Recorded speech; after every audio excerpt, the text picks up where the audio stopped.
Good morning, guys. Ay, good afternoon pala. Kasi 1:35 na ng hapon.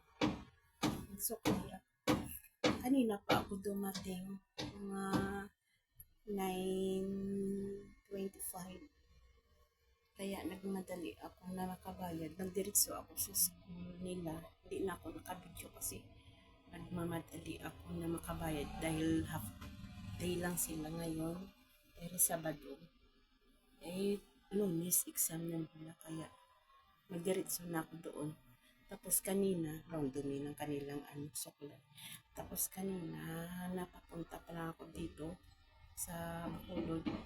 Sa Silay pa lang sumama yung pakiramdam ko. Tumaas yung BP ko bigla. Na kinabahan ako. Mas lalo pa tumaas. Mabuti nga, nasa Silay, bumaba muna ako, nagpahangin ako. Muna ako ng hangin na sariwa. Naglanghap muna ako sandali. Tapos, mapahintay sana ako sa bus. Dahil magpatingin lang ako ng BP. Hindi na nila ako mahintay. Kaya sabi ko, wag na lang. Hindi na lang ako nag-drop ng Silay. Kasi another naman ako pamasahe. Kaya, sabi ko, tuloy na lang. Boss, kay doon na lang ako, magpahinga na lang ako. Kaya ko naman na nakalanghap ako ng sariwang hangin para nag-okay yung pakiramdam ko. Kaya pagdating ko dito, sabi ng driver ng bus na i-relax ko lang sarili ko kasi kinabahan na ako anong oras na umuulan kasi doon pag alis ko. Grabe ngayon, grabing init. Kaya sabi ko, ang init pa ng suot ko dahil haba nung ko suot.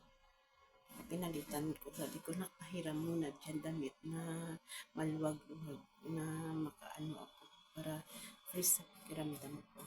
Tapos, pagka lihis ko, nagpahinga ako, nakatulog ako.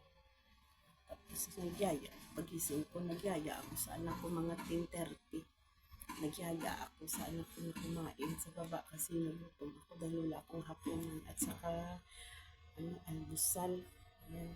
Kumain kami yung ulam namin yung ginatang langka na may munggo tapos ang sa kanya is atay ng manok na adobo.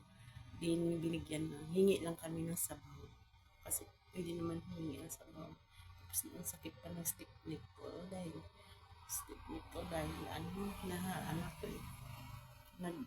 bigla pang paglingon ko sa pusa, aso ko, sumakit, umitik.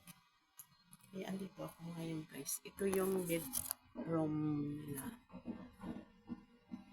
bed space nila. Dito yung niya, yung kaibigan niya na pinsan ng kaklase niya dati sa elementary. Ito yung kaklase niya dati dito sa baba. Yung kaklase niya. Tapos yung sa arm ko ito. Yan. Sa baba. Yan. Sa baba. Yan. Kasi ang sa taas, walang tao sa taas. Walang tao sa taas. Mga gamit na lang nila. Kaya, antayin ko siya hanggang 4. Sabay kami uuwi. Hindi ko na sana pauwiin kasi bukas ng hapon, babalik naman. Kaso lang gusto niya talaga umuwi. Hindi, pauwiin natin. Para magtampo pa. Pauwiin na. Kasi gusto niya doon lang maglaba. Dito pwede naman maglaba kaso ayaw niya kasi walang sampayan daw. Kaya, bye guys, bye na ako. Nagkuha lang ako ng video para may i-post ako ba. Sakit ng leeg ko pa. Sakit pa dito. Bye-bye. See you naman again sa another naman na video. Bye guys. Ingat-ingat sa inyo.